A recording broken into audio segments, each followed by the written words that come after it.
Have you ever gone through something emotionally tough, like a heavy situation? Maybe you lost a loved one, or somebody that you really trusted betrayed you. You experienced a period that was really, really challenging and hard to process. Many of us will just feel an overwhelming range of emotion, whether it's anger or fear, helplessness, shame. Or some of us will just push the emotions away. We'll feel I don't have time to deal with this now. Let's just stay practical, stay focused, and keep going. What we don't take in account is that when these things happen and we are unable to process them emotionally, our body will carry them for us.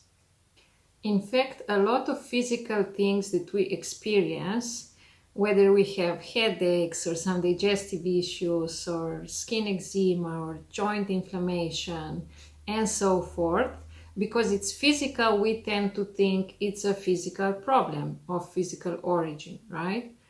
But in many, many cases, that it's not the case. Even though it's a physical problem, it derives from a much deeper level, from our psychological level. What does happen is when your psyche cannot hold what we are going through at the moment, our body will start to carry it instead. And that is what we call somatization. Studies have shown that a huge percentage of doctors' visits are for symptoms that don't have a clear medical explanation. Let's look at some stats. Up to 30% of doctors' visits involve medically unexplained symptoms. In the UK alone, 1 in 4 people report physical symptoms with no clear medical cause. You may say that's a lot of people. 1 in 4 people. Their symptoms, their physical symptoms cannot be explained physically, like they don't find the physical origin of the symptom. But actually, if we look from a homeopathic empirical perspective, this number is actually much, much larger. Anyways, the matter of fact is that millions of people are walking every day around carrying their emotional and psychological pain manifested in physical form. So in this video, we will explore what is somatization and how it happens. So let's go right in.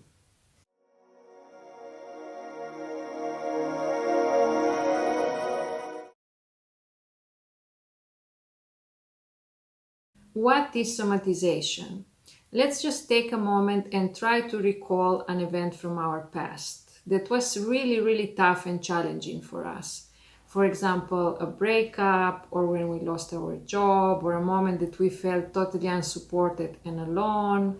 Or maybe let's try to recall something from our childhood. Maybe we were insulted or bullied, or we felt that we cannot express safely our emotions in our household. We felt that if we are truly ourselves, we will not be loved and accepted. Or maybe even in our childhood, many of us have been taught to not feel certain emotions. For example, don't feel sadness, don't cry, be strong. Or don't feel anger, don't get angry, be a good boy or a good girl. So just try to recall something either that was challenging and felt tough, if you can recall from your adulthood, or something from your childhood. And really try to imagine and feel it in your body. Which emotions arise in that moment, how you felt. And now think about how did you process these emotions? What was your reaction? How you went about it? You see, most of us tend to take 2 different paths. One path is these emotions are so strong, so intense, they're overwhelming, and so we will get flooded by them. That is one path. On the other side, many of us feel that they are just too much and we don't want to engage with them. So we push them away, we disconnect from them, we suppress them. So any of these two paths that we choose, what they actually show to us is that at that moment our psyche was not able to hold and process this situation. It couldn't contain it. So what did happen? Your psyche said, I cannot deal with this right now. This is too much for me. So your body kindly stepped in and said, I will hold this for you, don't worry. So our body steps in and starts to hold this tension or this pain, this material that was not processed at that moment. Of course, this is not something that we choose consciously. This is a survival mechanism that kicks in. When one part of our system, in this case the psyche, feels it's too much to handle, the body will step in and help out. So our system can maintain homeostasis, like the balance, and keep functioning. The problem is that we don't come back to these experiences. We keep going on, we just move forward, and the body still holds all these experiences for us. And that's the time when these things start to show physically. So we will start to feel them as a headache, or as we said before, digestive issues, diabetes, blood pressure problems, and the whole list of a variety of chronic diseases. But you see, all these pains are not random, they are messengers. Okay, so as we have said, the body is holding all this stuff for us, right? If you think about it, it's actually pretty amazing. Like for years in the background, our body is doing all this emotional heavy lifting quietly, patiently, and the years are passing by until it comes to a point that it just becomes too heavy and needs us to pay attention to these experiences that it's storing for us. And this is when symptoms show up. You see, the symptoms are not a punishment, they're actually an invitation. Our body was patiently carrying this for us, giving us time to develop tools, to find the right moment, and develop the capacity to process this experience. So when a pain shows up, it's an invitation. It's asking us, can we please look at this now? So I like to think about it in this way. Your mind, it's kind of like a house, and not every room is lit up. Some rooms have a lot of light, our awareness shines there, so we are aware of all the emotions that we are feeling and of all the thoughts that are floating around in these rooms.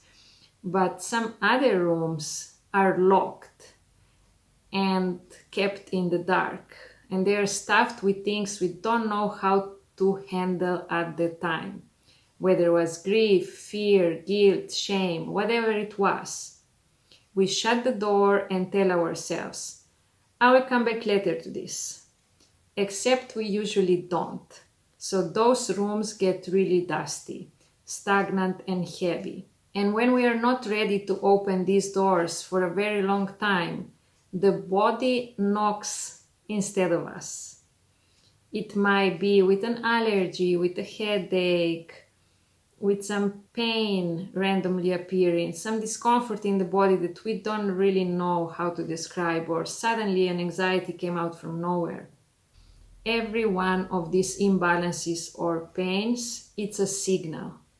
And I know that when we are in pain, of course the natural reaction is like, I just want to fix it, I just want this pain to go away. But what if we paused for a moment and we listen with curiosity and feel the sensation or feel the pain and try to really give it space and to see what it's pointing at, what wants to tell us. Because you see, having a symptom, it's not an end of something. It's actually the beginning of a conversation that will lead us closer to us, will lead us a step closer to our own wholeness. So in some moments, maybe we just don't need to rush to fix something and fix something better, but listen to something better. So this is when homeopathy really comes in. And I don't mean homeopathy in the sense, oh, those little sugar pills to take away a headache. I mean classical unicystic homeopathy, that it's actually very different and has a completely different approach that doesn't just take away or suppress the symptom, but listens to it. It does exactly what we have been describing now. It respects the symptoms and it follows the symptoms lead. It really listens to what the symptom is pointing at, what is behind the surface, what is the emotional imprint, what is the challenge that is stored there, what is the wound that we are actually trying to access and heal, or what's the moment where something happened that we really never fully processed. Homeopathy tries to meet you right there, where the pain actually began, not where it's showing up now in the body. Of course, it takes in account that too, but the point is to go to the root cause, to where the pain started. And in the case of somatization, the pain started in the psychological, emotional, or mental level, we would say. And what I really find so fascinating about homeopathy, it's like that it gives the body or actually the whole system a nudge, like a stimulus. Look, it's safe to look at this right now. And what I find really important is that it works with the body, not against it. It listens to the body as a guide. And this shift in perspective, it's the key that then brings really fulfilling results, real healing. So before we conclude, I really want to come back to this point because it's extremely important. So when we feel some pain, it's really important to not feel that our body is betraying us, that it's broken, that it's something wrong with us, but actually that it's protecting us and it's trying in its best capacity to keep us whole, to maintain the closest variation to balance that it can in the current circumstances. So when your emotional system is overwhelmed, your body steps in and offers to hold it for the emotional system until we are able and have the right moment to process this emotionally. So this is not a failure, this is protection. And I am giving you an invitation. The next time you will feel a discomfort, a sensation, a pain, try to pause and really feel what's coming up, what needs to be attended, what is showing up and needs to be processed. Listen with this sense of curiosity really opens the door to a better connection with ourselves and to healing.